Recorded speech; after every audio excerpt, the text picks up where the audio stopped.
Hello, how are you everybody, welcome back to my other blog video. So আপনারা আমার এই গ্রামীণ দৃশ্যপট থেকে আপনারা যেখান থেকে দেখছেন আপনাদের সবাইকে শুভেচ্ছা। এবং সো আমরা এখন যে পথ দিয়ে যাচ্ছি এটি হচ্ছে মাতামুহুরী নদীর পশ্চিম তীর, যেখানে আপনারা দেখতে পাচ্ছেন আমরা হাতে কিছু কোল্ড ড্রিঙ্কস নিয়েছি। এই ড্রিঙ্ক নিয়ে আমরা খেতে খেতে নদীর তীরে যাব এবং নদীর তীরের বর্তমান সৌন্দর্য আপনাদেরকে দেখানোর চেষ্টা করবো। আপনারা শেষ পর্যন্ত দেখতে থাকবেন।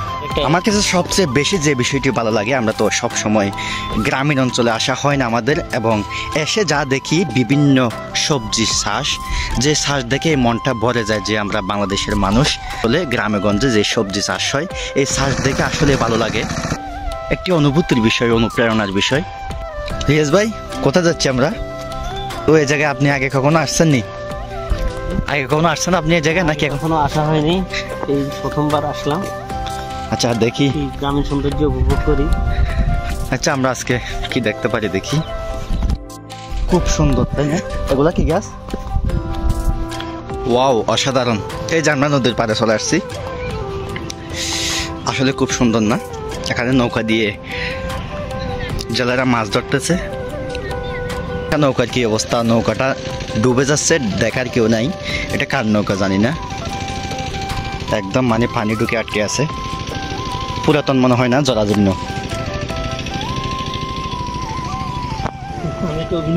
এদিকে দেখি, এটাও তো নষ্ট। এই যে পানি ঢুকে গেছে নৌকার উপরে।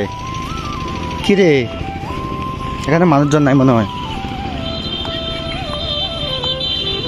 ফুলটা দেখতে পাচ্ছেন আপনারা, এটা হচ্ছে তামাকের গাছ। হ্যাঁ, তামাক পাতা সংগ্রহ করার পর এই গাছটা রেখে দেওয়া হয়েছে তার জন্য।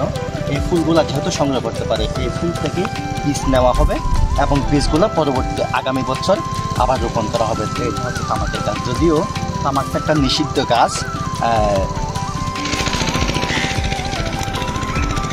আঙ্কেল, এগুলো কি গাছ? বুঝি নেই। লব্যাসই। আচ্ছা আচ্ছা, এগুলো আপনি চাষ করেন? আচ্ছা, ফলন কেমন হয় এখানে?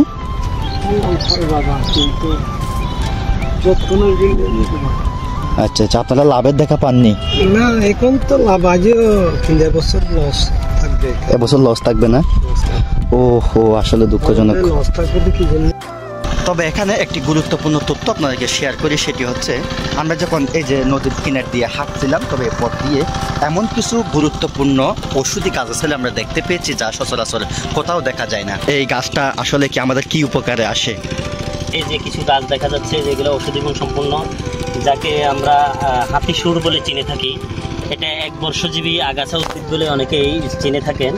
তো এটা হাতি সুর বলার কারণ হচ্ছে হাতির সুরের মতো দেখতে যে তাদের ফুলটা, এই জন্য একে হাতি সুর বলা হয়।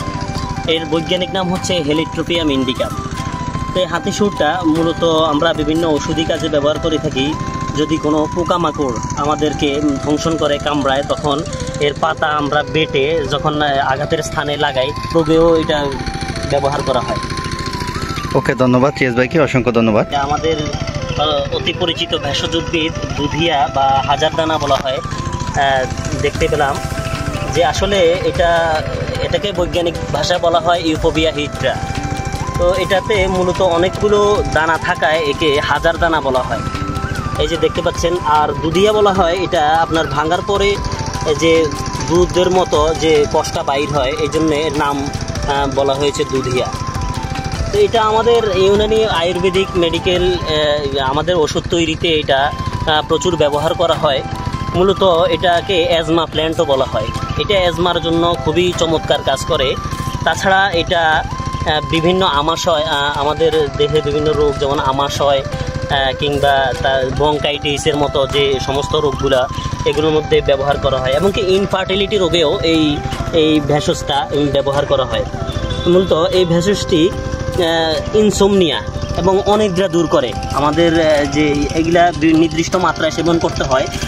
গবেষণায় দেখা গেছে যদি অতিরিক্ত মাত্রায় এটা সেবন করা হয় তাহলে ইনফার্টিলিটি দেখা দিতে পারে। আজকের এই ব্লগ এই পর্যন্ত। আপনারা সবাই ভালো থাকবেন, দেখা হবে পরবর্তী কোনো ভিডিওতে। ধন্যবাদ, টাটা।